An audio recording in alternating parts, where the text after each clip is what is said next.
Herdeiros do Reino. 4 jovens em Babilônia e sua fidelidade a Deus.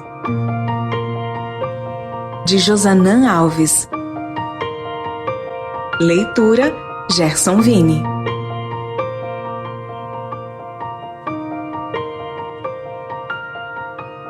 Capítulo 7.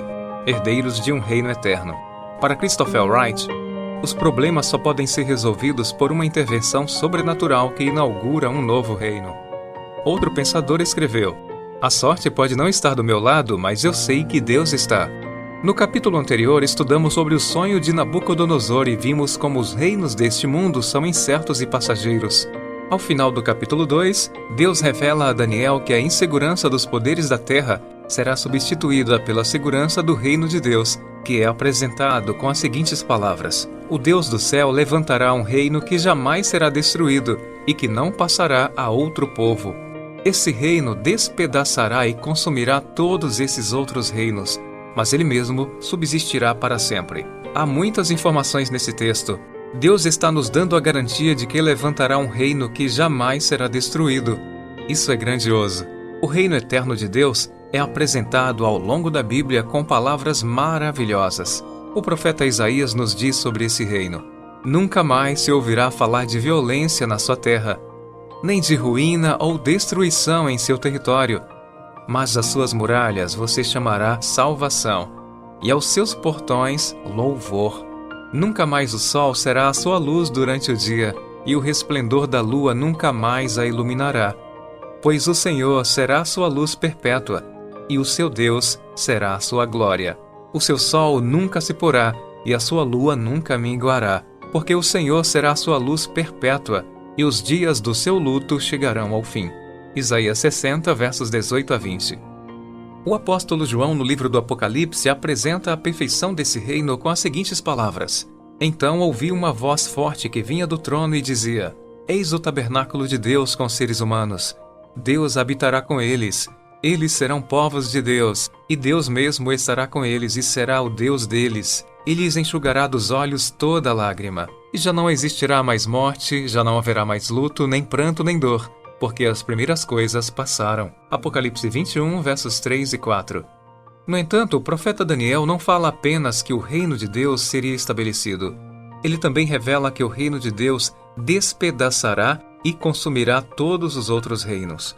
Não devemos pensar no reino de Deus como um dos impérios que seria adicionado ao final da sequência de reinos na estátua. Não é mais uma troca de reino, é o estabelecimento de um reino eterno. E para que isso seja possível, todos os outros reinos devem ser destruídos, inclusive os pequenos reinos que estabelecemos em nosso coração. Permita-me ser um pouco mais claro. A profecia de Daniel 2 nos ensina que, se Deus tiver que derrubar um reino para deixar claro que ele tem o domínio e que as riquezas e poderes da terra são passageiros, ele irá fazer isso. Não importa quão valioso e querido isso seja para mim ou para você. E isso por um motivo. Deus nos ama e sabe que o único reino seguro para seus filhos é o celestial. No dia 8 de junho de 1978, o russo Alexander Solzhenitsyn, escritor, historiador e ganhador do Prêmio Nobel de Literatura, apresentou um memorável discurso na Universidade de Harvard. Nesse discurso, ele denunciou o estilo de vida da humanidade e as consequências da busca desesperada por riquezas e valores mundanos. Em uma parte do discurso afirmou: "Nas últimas décadas, o progresso tecnológico e social permitiu a realização dessa aspiração, o estado do bem-estar.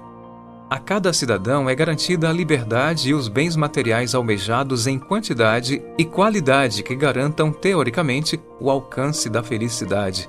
No processo, no entanto, um detalhe psicológico foi esquecido: o desejo constante de possuir mais e mais coisas, e um padrão de vida cada vez mais elevado, com a obsessão que isso implica, imprimiu em muitos rostos ocidentais características de ansiedade e até depressão, embora seja comum esconder cuidadosamente esses sentimentos. Essa competição tensa e ativa passou a dominar todo o pensamento humano e não abre, no mínimo, o caminho para o livre desenvolvimento espiritual. A maioria das pessoas desfruta do bem-estar a um ponto que seus pais e avós nem mesmo sonhariam em obter. Foi possível educar os jovens de acordo com esses ideais, levando-os ao esplendor físico, à felicidade, à posse de bens materiais, ao dinheiro e ao tempo livre, até uma liberdade quase ilimitada de prazeres. Hoje, o bem-estar na vida da sociedade ocidental começou a revelar sua máscara perniciosa. Deus irá destruir todos os reinos humanos, pois está muito claro que estes não deram certo. O homem não tem se tornado melhor e mais bondoso e altruísta, apesar de todo o progresso feito e conquistas alcançadas. O escritor G.K. Chesterton estava certo quando respondeu a um pedido do jornal The Times para que os leitores respondessem à pergunta: o que há de errado com o mundo?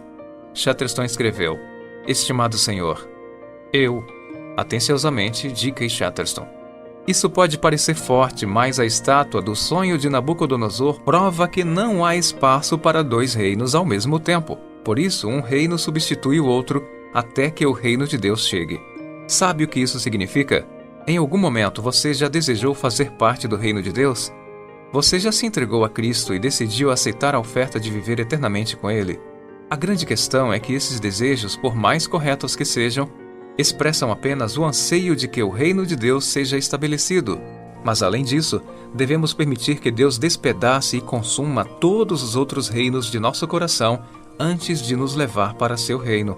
Deus pode fazer isso se você permitir. Mas saiba que se trata de um processo longo e doloroso. Estamos tão apegados aos valores dos reinos mundanos que perdê-los implica sentir dor. Sobre esse processo, Ellen White usa as seguintes palavras: há muitos que alegam não poder fazer mais a favor da causa do que estão presentemente fazendo. Entretanto, não contribuem proporcionalmente às suas forças. O Senhor muitas vezes lhes abre os olhos cegados pelo egoísmo, reduzindo-lhes as rendas àquilo que estão dispostos a dar. O gado lhes morre no campo ou no estábulo. A casa ou celeiro é destruído pelo fogo, ou lhes falha a colheita. Em muitos casos, Deus prova o homem com bênçãos. E em se manifestando a infidelidade quanto aos dízimos e ofertas, essas bênçãos são retiradas. Podem parecer palavras duras, mas elas revelam o propósito de Deus de estabelecer seu reino em nossa vida. Para que isso ocorra, Ele tem que destruir os reinos aos quais estamos agarrados. O verdadeiro propósito da fidelidade na Bíblia é revelar em que reino estão nossos tesouros. Por exemplo, não pense que o propósito da fidelidade dos dízimos e das ofertas é manter o funcionamento da igreja. Na verdade, esse é o uso dos dízimos e das ofertas, mas o propósito é o seguinte: vi que o sistema de dízimos desenvolveria o caráter e manifestaria o verdadeiro estado do coração. Seu objetivo é desenvolver um caráter compatível com o nosso lar celestial e deixar claro quão apegados estamos aos valores terrenos. Deus nos prova aqui mediante ao confiar nos bens temporais, para que nosso uso deles mostre se podem ser confiadas a nós riquezas eternas. Unicamente à medida que a vida abnegada de Cristo se reflete em nossa vida, é que podemos estar em harmonia com o céu e estar aptos a entrar lá. Antes de prosseguirmos em nossa jornada, gostaria de convidá-lo a pedir que Deus o transforme e retire de seu coração tudo que não pertence a seu reino. Enquanto escrevo esse capítulo, oro para que isso ocorra em minha vida, mesmo que me custe algumas lágrimas. Nunca devemos esquecer que o que nos aguarda na eternidade é infinitamente melhor do que qualquer coisa deste mundo.